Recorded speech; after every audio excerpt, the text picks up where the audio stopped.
সেই দিন আমরা দুজনে মিলে বেরিয়ে পড়েছিলাম জামাই ষষ্ঠীর কেনাকাটা করতে। বিয়ের পর যেহেতু এটা আমাদের প্রথম জামাই ষষ্ঠী, তাই মা বাবা বলছিল যে তোরা নিজেদের পছন্দ মতো কিছু কেনাকাটা করে আয়। তো সে মতো আমরা দুজনে রেডি হয়ে বেরিয়ে পড়লাম। প্রথমে আমরা এখানে এসে দাঁড়িয়েছিলাম এই রেলগেটটা ক্রস করার জন্য।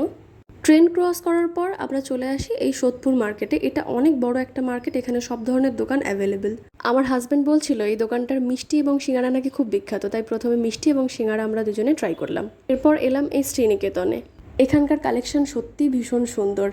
আমি না কেনাকাটা করার আগে অনেকটা সময় নিয়ে জিনিসটা খুঁটিয়ে দেখতে বা ঘুরে ঘুরে দেখতে ভীষণ পছন্দ করি।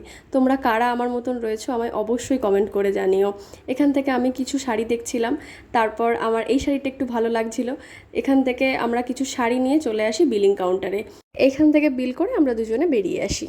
এরপর আমরা এই স্যাফরন রেস্টুরেন্টটাতে চলে আসি। এখানকার সাউথ ইন্ডিয়ান খাবারগুলো খুবই ফেমাস। তো আমার হাজব্যান্ড বলছিল যে ওর কলেজের সময়টাতে নাকি এখানে চিকেন ধোসাও খেয়েছিল, যেটা ওর খুব ভালো লেগেছিল, তাই ও আমাকে এখানে নিয়ে এসছে এই চিকেন ধোসা খাওয়ানোর জন্য।